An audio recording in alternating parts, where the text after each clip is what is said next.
On revient donc à présent dans l'info d'ici à cette situation politique exceptionnelle en France avec un des acteurs de ce qui s'est passé hier soir à l'Assemblée nationale. Bonjour Mathias Tavel. Bonjour. Vous êtes en direct de Paris, député de la France Insoumise de Saint-Nazaire, proche de Jean-Luc Mélenchon. Vous avez eu la peau de Michel Barnier. Est-ce que vous êtes satisfait ce matin ? Oh, c'était pas une affaire de M. Barnier ou pas M. Barnier personnellement. Mais oui, nous sommes satisfaits d'abord parce que nous avons rejeté le budget de la sécurité sociale qui était très injuste et qui prévoyait notamment des coupes dans l'hôpital et des coupes dans les pensions de retraite. Et la censure était la seule manière de rejeter ce budget et de rouvrir la discussion. Et puis après, politiquement, tout le monde sait bien que le responsable de ce qui se passe, c'est M. Macron. C'est lui qui a dissous, c'est lui qui n'a pas tenu compte du résultat. C'est lui qui a nommé M. Barnier en nous disant grâce à ça, il y aura la stabilité. Et à la fin, on a le gouvernement le plus court de la Ve République. Et ce matin, le Bloc central vous accuse de jouer la politique du pire, d'être irresponsable, de plonger le pays dans la crise. Vous assumez tout ça ? Mais enfin, tout le monde voit bien que le déficit budgétaire est dû à ce Bloc central qui gouverne depuis 7 ans. On ne peut pas régler les problèmes qui sont devant nous avec ceux qui les ont causés. On ne peut pas régler le déficit avec ceux qui l'ont creusé. On ne peut pas régler la crise politique avec celui qui l'a causée, c'est-à-dire M. Macron.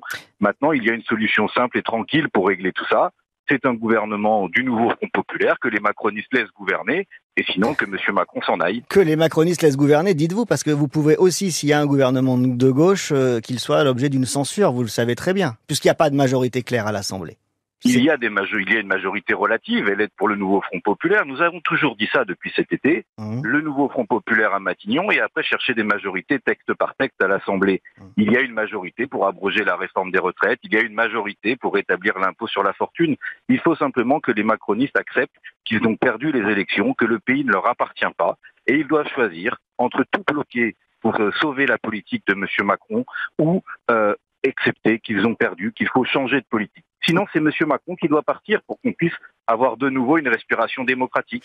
Mais il faut régler la crise politique par là où elle a été causée, et elle a été causée par la politique de M. Macron. Mathias Tavel, vous allez dans un instant prendre le train, aller manifester auprès de la fonction publique en soutien aux fonctionnaires à Saint-Nazaire. Qu'est-ce que vous allez leur dire à ceux qui vont vous expliquer qu'avec ce vote, cette motion de censure, il n'y a plus de budget, c'est celui de l'an dernier qui risque de s'appliquer, ça veut dire pas d'augmentation de salaire des fonctionnaires, pas d'embauche, pas de soignants supplémentaires à l'hôpital, pas de profs supplémentaires dans l'éducation nationale. C'est ça aussi le résultat de cette motion de censure. Monsieur Crozel, des profs supplémentaires dans l'éducation nationale, ce n'était pas prévu par le budget. Il était prévu qu'il y en ait 4000 de moins. Et à l'hôpital, il était prévu des coupes d'austérité supplémentaires. Donc nous sommes début décembre. Il y a largement le temps de nommer un nouveau gouvernement du nouveau Front populaire qui fait adopter un budget. Il y a sinon des manières constitutionnelles de faire voter la reconduction des dépenses de l'année d'avant en attendant que nous ayons un budget rectificatif. Donc c'est pas le chaos. Qui soit adopté en janvier. Mais bien sûr que non, ce n'est pas le chaos. La France est un grand pays et si par contre nous voulons que ce ne soit pas le chaos, il faut régler les problèmes à la racine. Donc il faut faire partager les plus riches pour réduire le déficit budgétaire et financer les services publics. Et il faut que ceux qui ont causé le problème, c'est-à-dire les macronistes et M. Macron lui-même, laissent le pouvoir à ceux qui peuvent réparer le pays, c'est-à-dire le nouveau Front populaire. Merci beaucoup Mathias Tavel pour cette réaction en direct ce matin, député La France Insoumise de Saint-Nazaire sur un quai de gare à Paris pour rejoindre votre circonscription et participer tout à l'heure à la manifestation de soutien de la fonction publique. Merci beaucoup d'être venu en direct dans Ici Matin.